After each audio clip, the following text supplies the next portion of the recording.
Welcome back to my YouTube channel. This is DylanEDU, and here in Canada, we have 10 provinces and 3 territories.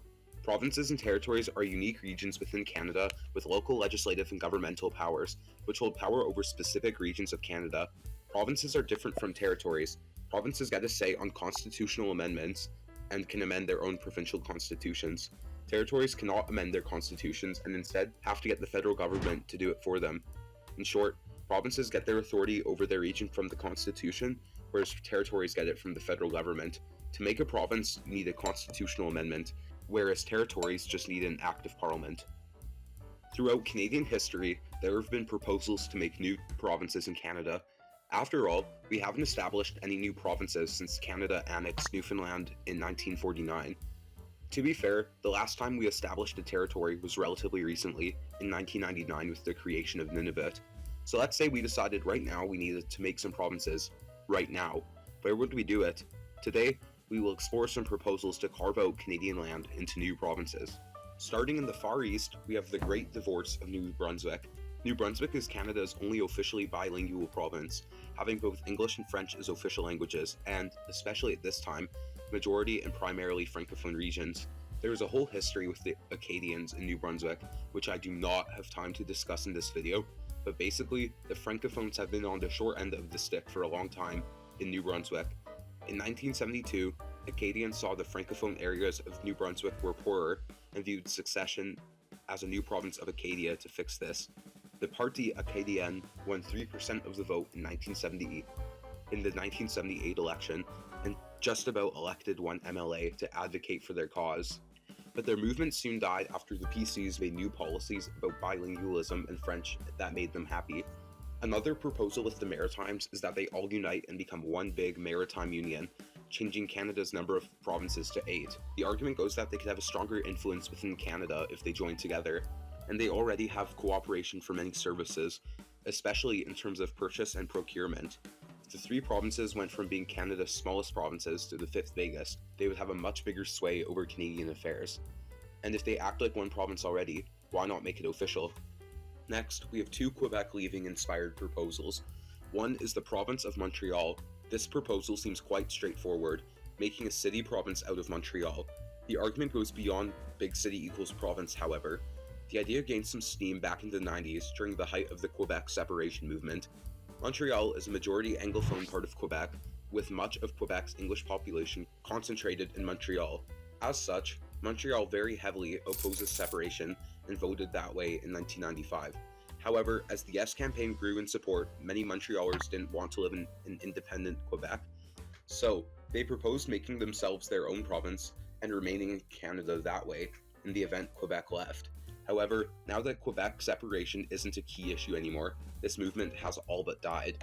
Another movement with this in mind is the idea of making a national capital region around Ottawa and Gatineau. Ottawa sits right beside Quebec, with the Ottawa River acting as the border between Ottawa, Ontario, and Gatineau, Quebec. The idea of Quebec leaving made many anxious to think that a foreign country could be that close to the capital of another. So basically, they could make a new territory or province around Ottawa and Gatineau to make a buffer between Canada and Quebec.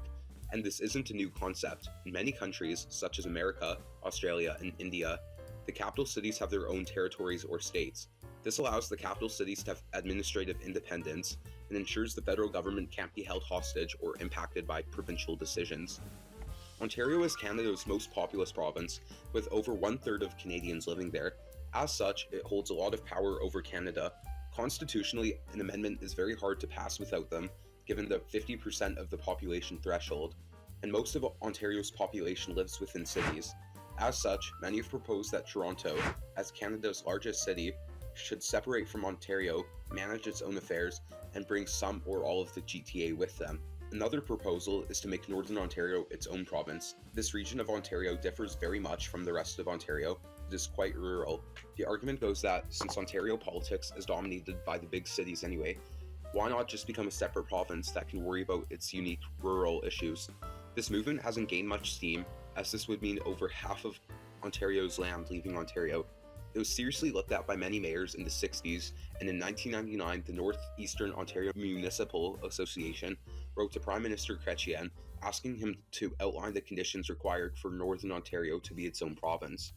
All the way west in BC, we have Vancouver Island. The idea to make Vancouver Island a province has been promoted by many small separatist groups for a long time, but two notable ones formed in 2013 in response to the new federal riding distribution. They hope to make Vancouver Island, which has more people than 3 provinces in all 3 territories, its own province by 2021. A major obstacle to this is that BC's capital is Victoria, which is on Vancouver Island. Like every other idea I've mentioned, there currently isn't any major appetite among the people to make a new province. Before we move outside of Canada, I should talk about the 3 territories. The only territory with an organized movement for provincehood out of the 3 is the Yukon, mainly through the Yukon Party, which is the major right-wing party in the territory. As for the other 2, there isn't much organization or calls for provincehood. I'm sure they would appreciate it, but they aren't actively asking for it. In 2004, Prime Minister Paul Martin surprised many when he said that he believed the 3 territories should eventually be granted provincehood. His argument was to assert sovereignty in the Arctic, which is even more important 20 years later, with our Arctic neighbor being a notorious Canadian ally, Russia. The main issue with this idea is that, despite being Canada's biggest chunks of land, the territories have very small populations, which makes provincehood hard to justify. Now, let's talk about some proposals from outside of Canada to join Canada. The most infamous one is the Turks and Caicos Islands, where there have been many proposals from both sides to unite in some form, either by making the islands a territory province or making them part of another Canadian province. This topic has many videos about it on YouTube, and as such, I won't talk much more about it. But if you think I should make my own video about the topic, let me know in the comments, and I'll consider it. Skipping past many historical proposals, we come to Iceland. The idea of bringing Iceland into Canada emerged in the early 2010s during Iceland's financial crisis.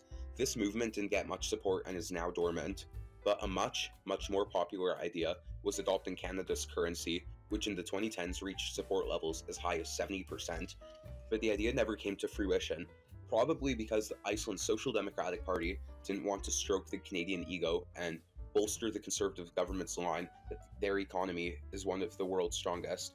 This, combined with practically surrendering their monetary policy to Canada, caused this idea to never happen. What do you think? Which one of these proposals is the most interesting? Let me know in the comments down below, but I hope you guys enjoyed this video. If you guys did, please consider leaving a like and subscribing, as that helps me out a lot. But apart from that, have a good rest of your day, and see you.